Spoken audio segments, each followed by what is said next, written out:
दोस्तों, एक और नया दिन और मैं बलजीत परमार हाजिर हूँ एक नई कहानी, एक नया किस्सा लेकर। आज मैं आपको किस्सा सुनाऊंगा उस शख्स का जिसकी बहुत सारी फरमाइश बहुत दिनों से हमारे पास पेंडिंग पड़ी थी। वो शख्स है जो आ, बचपन से दाऊद के साथ साए की तरह रहा। सबसे पुराने दोस्तों में से वो शख्स सबसे ज़्यादा साल दाऊद के साथ उसने समय गुजारा, भले वो मुंबई का समय हो, उसके बाद में दुबई का हो और कराची भी शायद थोड़ी देर वो रहा, लेकिन उसकी कोई पुख्ता जानकारी नहीं मिलती क्योंकि लास्टली आखिरी दिनों में वो काफ़ी लो प्रोफाइल रखने लग गया था। उसको किडनी की शिकायत हो गई थी, अंडर ट्रीटमेंट था और उस शख्स का नाम था हनीफ शेख, लेकिन दुनिया उसको जानती थी हनीफ कुत्ता के नाम से। अब बहुत सारे आपने सरने इस इंडस्ट्री में, अंडरवर्ल्ड की इंडस्ट्री में सुने। सलीम कोई टुकड़ा किसी का नाम उसके शहर से पड़ा कुरला, कोई टोपी, कोई तलवार, कोई लंबू, कोई छोटा, कोई बड़ा, इस किस्म के नाम, कोई उस तरह। तो ये नाम चलते रहते थे, सलीम हड्डी, बचकाना, यूसुफ बचकाना। लेकिन सबसे जो अजीब नाम था अंडरवर्ल्ड में वो था हनीफ का वो सरनेम, जो उसका नाम पड़ गया था कुत्ता।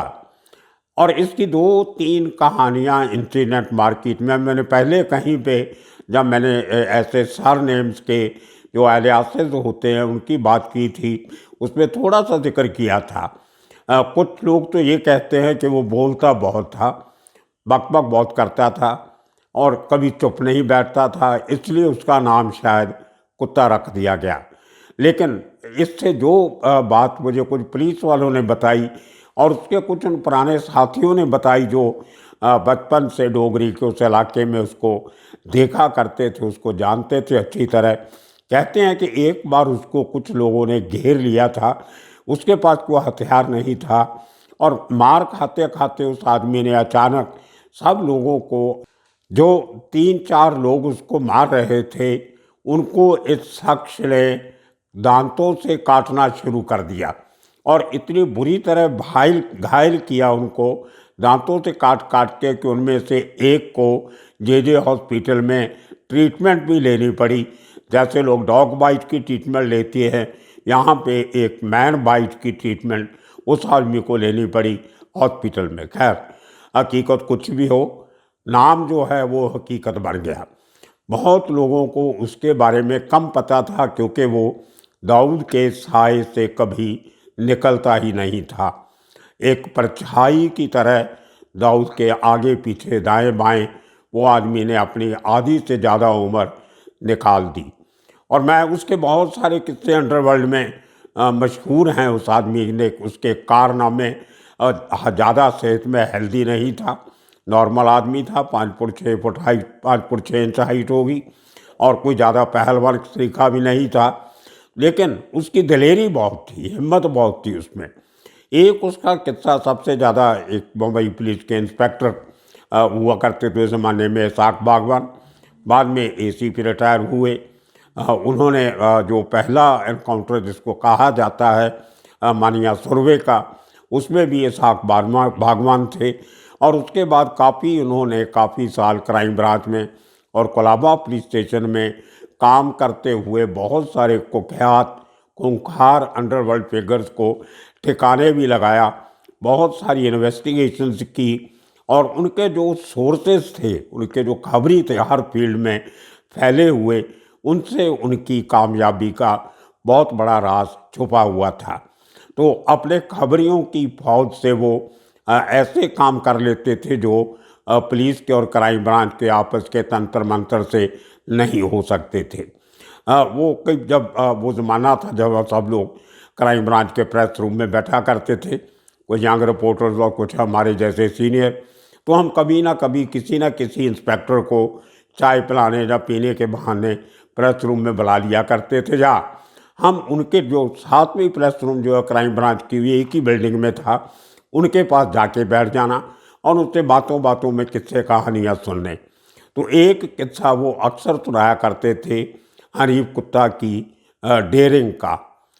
वो ज़माना था जब कोई पुलिस एनकाउंटर्स का इतना रिवाज नहीं होता था। ले दे के एक ही एनकाउंटर हुआ था तब तक मनिया सुरभि का। मैं 1982-83 की बात कर रहा हूँ। ये किस्सा जो इसहाक बागवान साहब सुनाया करते थे, और शायद उन्होंने जो अपनी किताब लिखी है, उन्होंने एक क्राइम के ऊपर अपने एक्सपीरियंसेस के ऊपर, उसमें शायद इस बात का जिक्र भी किया होगा। मैंने वो किताब देखी नहीं, 2-3 बार उनको बोला भी है, लेकिन अभी तक मेरे पास पहुंची नहीं। खैर, बागवान साहब कहते हैं कि एक बार जब शक्ति फिल्म के प्रोड्यूसर बशीर के किडनैपिंग का केस हुआ, वो किस्सा पूरा मैं आपको एक एपिसोड में सुना चुका हूँ।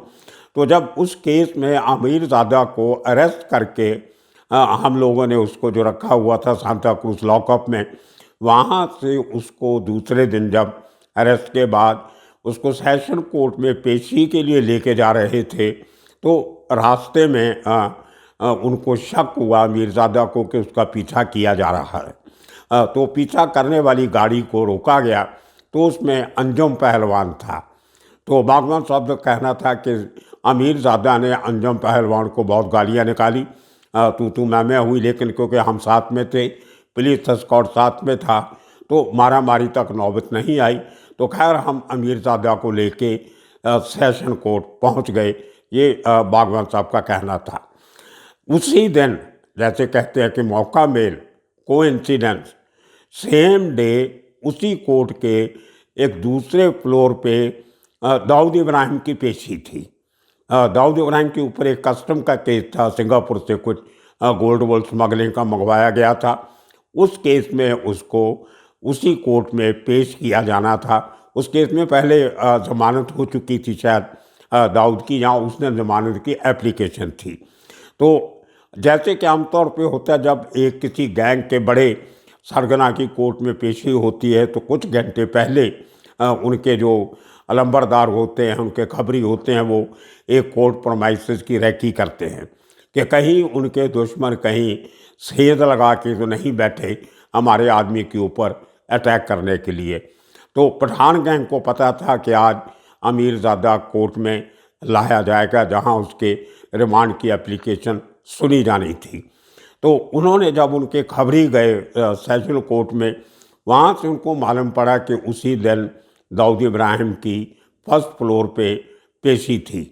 उन्होंने इमीडिएटली मैसेज भेजा अपने हेडक्वार्टर में डोगरी, और वहाँ से 25-30 पठान लोग अमीरज़ादा के साथ ही और दूसरे, वो सब के सब टैक्सियाँ गाड़ियाँ भर के सेशन कोर्ट में पहुँच गए।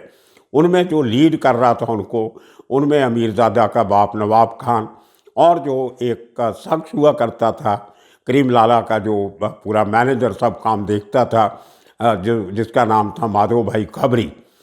लेकिन लोग उसको ऐसा ऐसा खबरी से उसका नाम जो था वो माधव भाई खत्री पड़ गया। माधव भाई बहुत बड़ा तिकड़बाज आदमी था। पुलिस वालों के साथ, पॉलिटिशियंस के साथ लेना देना सब पठान गैंग के बिहाफ पे माधव भाई किया करता था। तो माधव भाई और नवाब खान, जो अमीरज़ादा का बाप था, ये दोनों अपने लड़कों के साथ पहले ही ग्राउंड फ्लोर पे, जहाँ पे अमीरज़ादा को गाड़ी लेके पहुँचनी थी, वहाँ पे सब लोग खड़े थे। और जिस बात की जो नॉलेज थी वो इसहाक बागवान को नहीं थी कि आज दाऊद की भी पेशी है। तो जैसे ही बागवान ने इतने सारे पठान लोगों को नीचे ही देखा, तो उनका जो पुलिस ब्रेन था वो काम करने लगा कि इतने लोग जो आए हैं आज पेशी पे, इसका मतलब कोई ना कोई खतरे की बात हो सकती है। और वही बात हुई। जैसे ही वो सीढ़ियाँ चढ़ के सेकंड फ्लोर पे लेके जा रहे थे आलमज़ेब को, तो फर्स्ट फ्लोर पे आलमज़ेब का और दाऊद का आमना सामना हो जाता है। दाऊद इब्राहिम के साथ भी काफ़ी सारे लोग थे, जिनमें से एक हनीफ कुत्ता भी था। तो इन लोगों का आमना सामना होने से गाली गलौज शुरू हुआ। उसमें सबसे ज़्यादा जो तेज़ तरार आदमी गिना जाता था, बागवान साहब के कहने के मुताबिक, वो माधव भाई खबरी था। वो बहुत ऊंची आवाज़ में बोल रहा था कि देख लेंगे, कर लेंगे, ये वो सब इस किस्म का। और उसी दौरान गुस्से में आके दाऊद इब्राहिम ने माधो खबड़ी को 2-4 थप्पड़ लगा दिए कोर्ट के अंदर, फर्स्ट फ्लोर पे, कोर्ट के गेट के बाहर। तो मामला बढ़ने लगा। अचानक तो इनको शक हुआ कि दाऊद के लोगों को कि ये इतने सारे पठान बनाने का काम ये एक खबरी का है जो पठान गैंग के साथ था, उसका नाम भी हनीफ था, लेकिन उसका जो सरनेम उससे जुड़ा हुआ था वो हनीफ 7। वो अपने आप में एक किस्सा है कि 1 2 3 4 5 6 के बाद 7 उसका ये नाम कैसे पड़ा, ये अपने आप में एक अलहदा स्टोरी है, आपको किसी दिन सुनाएंगे। तो हनीफ 7 के ऊपर जैसे ही दाऊद को शक होता है कि इस आदमी ने इन्फॉर्म किया होगा कि आज मेरी यहाँ पे पेशी है, इसलिए इतने सारे पठान साथ में लेके आया है। तो जैसे ही दाऊद ने उसको बोला हनीफ 7 को कि तुम्हारी ये सब बदमाशी लगती है, जो ये खबरी तुमने की लगती है, तो तू मैं शुरू हो गई और बहुत बड़ा बवाल होने वाला था कोर्ट में इतने सारे आदमियों के जमावड़े में। उसी दौरान हनीफ कुत्ता ने छलांग लगाई और हनीफ 7 के ऊपर कूद पड़ा, उसको नीचे गिरा लिया और उसको मारपीट शुरू कर दी। उसके बाद फ्री फॉर ऑल हो गया, दोनों गैंग के लोग एक दूसरे को मारने पीटने लगे। तो तभी बागवान साहब ने अपना सर्विस रिवॉल्वर निकाला। कोर्ट प्रोमाइसिस था, वहाँ गोली चलानी थोड़ी मुश्किल होता है, ऑफिसर को बहुत कंट्रोल रखना पड़ता है। तो उन्होंने ज़ोर आवाज़ से, ऊंची आवाज़ में सबको कहा कि अगर उन्होंने ये कोर्ट में मारा मारी लड़ाई झगड़ा बंद नहीं किया तो वो गोली चला देंगे, कौन मरेगा मुझे नहीं मालूम। तो जैसे ही सब लोगों ने वो रिवॉल्वर देखा और इतने में जो कोर्ट में और जो पुलिस वाले मौजूद होते हैं वो भी ये शोर शराबा देख के इकट्ठे हो गए। तो किसी ना किसी तरह दोनों गैंग्स को अलग अलग किया गया और इनकी आपस में तरीक जो थी, पेशी थी, वो भुगताई गई और पुलिस फोर्स मंगवाई गई, बंदोबस्त किया गया और वो दिन किसी ना किसी तरह टल गया। लेकिन हनीफ कुत्ता ने जो दाऊद के लिए किया, उसमें से एक बार फिर दाऊद को अपने उस बचपन के दोस्त के ऊपर उसकी जो इज्जत थी दिल में, वो और बढ़ने लगी। और ये आदमी काफ़ी इतना करीब था कि जहाँ भी दाऊद जाता था साथ में हनीफ जरूर होता था। और आपको मैंने शायद याद होगा, जब जो मैंने अपना पहली जो मेरी मुलाकात हुई थी दुबई में दाऊद इब्राहिम से, वो किस्सा जब मैंने सुनाया था तो आपको बताया था कि जैसे ही मुझे इनका वो ड्राइवर साजिद जो था वो इनके ऑफिस में लेके गया मेरे होटल रूम से, तो उनकी रिसेप्शन पे जो अब्दुल्ला था, जो टेलीफोन ऑपरेटर जो पूरे टेलीफोन संभालता था, उसके साथ ये हनीफ कुत्ता खड़ा था। और मुझे देख के जैसे ही साजिद ने बताया कि ये भाई साहब आए हैं बॉम्बे से, तो मुझे दाऊद की कैबिन में अंदर लेके जाने वाला और कोई नहीं, हनीफ कुत्ता ही था। उसके बाद जो मुलाकात हुई वो पूरा किस्सा मैंने आपको सुनाया। उसके बाद एक दूसरे एपिसोड में मैंने आपको बताया था कि जब मैं दिल्ली दरबार दुबई में रुका हुआ था तो दाऊद और एक आदमी इनके साथ जिसका नाम जेवियर मार्कस था, उस ज़माने का स्टूडेंट लीडर भी था, कुछ स्मगलिंग के केस चले, बाद में काफ़ी फिर बंद हो गए, कुछ मर्डर चार्जेस लगे, वो लंबा चौड़ा किस्सा है, वो मैं आपको एक बार सुना चुका हूँ, फिर कभी मौका लगेगा फिर सुनाएंगे।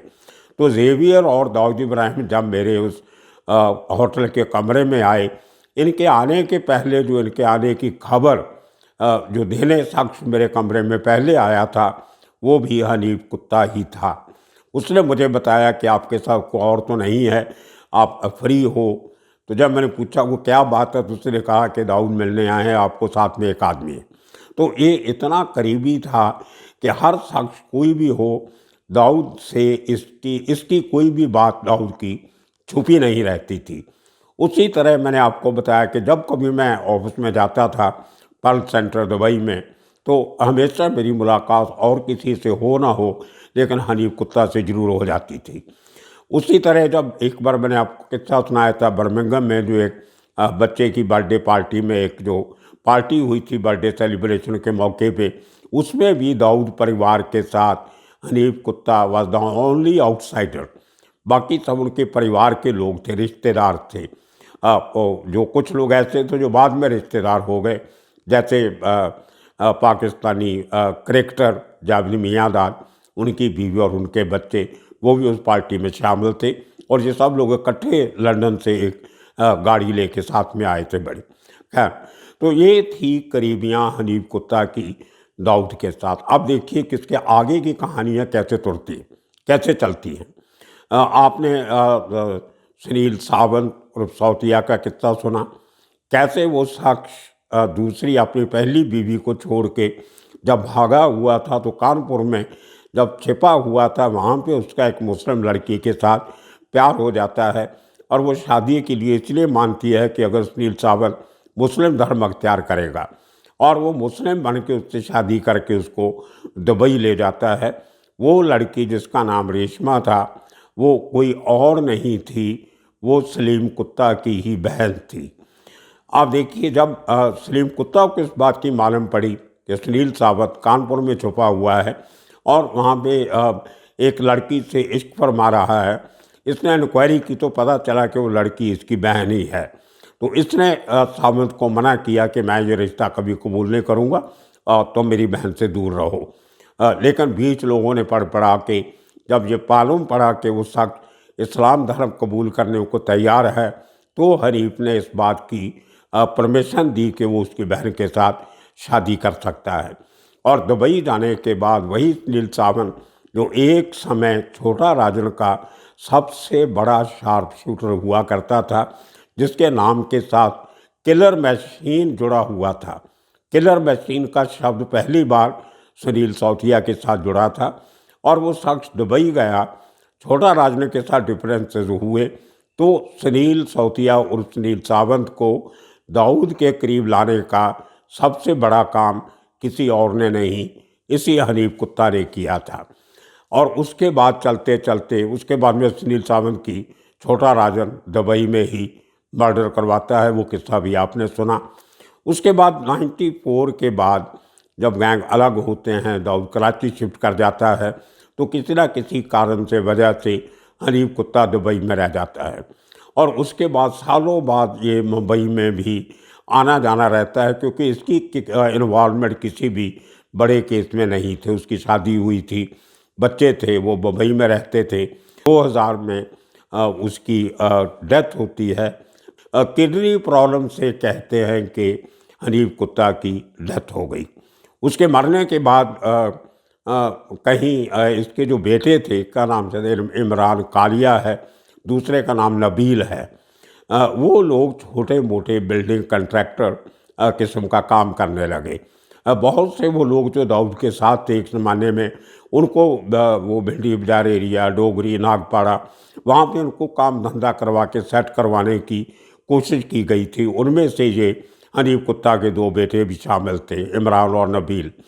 2020 में जुलाई में एक बहुत बड़ा केस रजिस्टर किया गया जे मार्ग पुलिस स्टेशन ने। वहाँ पे इन दोनों भाइयों ने एक उस कंट्रैक्टर को पकड़ के बहुत बुरी तरह पीटा, मारा उसको, जिसने एक बिल्डिंग को गिराने का कॉन्ट्रैक्ट लिया था। वो जो एरिया है भिंडी बाजार, वहाँ पे कोई बहुत सारी बिल्डिंग जो हैं वो पुरानी बिल्डिंग को गिरा के नई बिल्डिंगें बनाने का काम बड़े ज़ोर से चल रहा है। सरकार की मंजूरी से एक बहुत बड़ा क्लस्टर डेवलपमेंट प्लान जो दाऊदी बोरा कम्युनिटी की तरफ से फाइनेंस किया जा रहा है, वो कर बनाने की परमिशन मिली थी। तो सैकड़ों बिल्डिंगों को गिरा के ब्रांड न्यू बिल्डिंग्स बन रही हैं। तो जैसे नई बिल्डिंग बनाने का ठेका मिलता है, उसी तरह पुरानी बिल्डिंग को गिराने का ठेका भी कंट्रैक्टर लेते हैं, क्योंकि पुरानी बिल्डिंग से भी काफ़ी सामान निकलता है। जो पुरानी इमारतें उस एरिया में हैं, उनमें लकड़ी, बहुत कीमती लकड़ी होती है, जो गलती नहीं है, फैलती रही है, जिसको सेंक नहीं लगती है, वो लकड़ी निकलती है, कुछ और सामान निकलता है, और जो उसका मलबा है मुंबई में वो भी बिकता है। तो इस तरीके से वो कॉन्ट्रैक्ट जिस बिल्डिंग का लेना चाहते थे दोनों भाई, हनीफ कुत्ता के बेटे, वो किसी और शख्स को मिल गया। तो इन्होंने उसको डराने धमकाने के लिए कि कॉन्ट्रैक्ट छोड़ दे, उससे मारपीट की और पुलिस ने दोनों को अरेस्ट किया। उसके पहले जो इमरान था, उसने वहाँ के जो जे मार्ग पुलिस स्टेशन का सीनियर इंस्पेक्टर था, उसके ऊपर एक कंप्लेंट भी की थी कि उस इंस्पेक्टर ने उससे 2 लाख रुपया मांगा था इसलिए कि अगर वो दे देगा तो ठीक है, नहीं देगा तो उसके खिलाफ Maharashtra prevention of land grabbing and dangerous activities act MPLD एक एक्ट है वहाँ पे, उसके नीचे उसको डिटेन कर लूँगा।